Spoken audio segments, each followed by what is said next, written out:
Hi, I'm Dan Dixon with Black Diamond. I'm at Tahoe Mountain Sports in Truckee. Vipec, we have made a lot of changes. Since last year? Yeah. As a truly DIN releasable toe piece, the tolerances that some of the other tech bindings can accept, this can't accept because of the fact that it is DIN releasable. And so our tolerances have to be really perfect. The reality is there's only a couple boots that you really even have to adjust this. I'd say 95% of the boots, you don't have to adjust it. The problem with it last year was that the adjustable pin was on the left side. And so as you're touring and as the boot is pivoting, it's trying to loosen those threads, right? Because it's turning it the wrong way.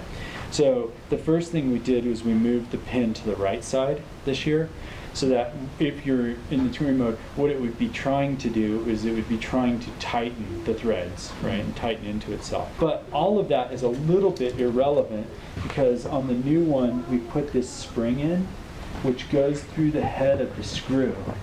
So the screw, it can't turn. The pin can't turn unless you're actually removing the spring and putting a screwdriver in there to turn it.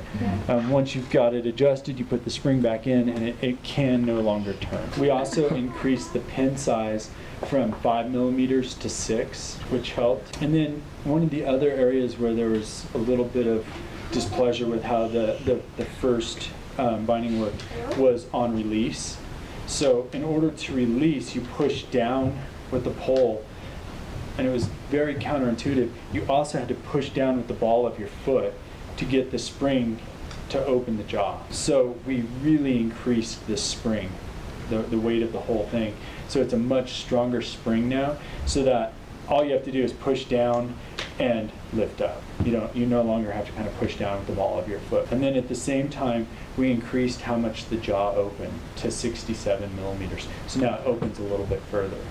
So I think like the two main complaints were addressed. As far as the DIN releasable feature of the binding, it's a really cool toe piece. The carriage can move over 13 millimeters before the wing opens. And then elastic travel in the heel is 5 millimeters. I think one of the key things with that is we don't have to be quite as precise on forward pressure as the other tech bindings because we do have that elastic travel. And this fits really into what our whole message is, at Black Diamond. Our campaign right now is situations of consequence, and none of the tools that we're talking about, none of these things are a replacement for good, sound thought and judgment. You still need to use that first, but then in those situations, if it does go wrong, we're trying to build the safest equipment.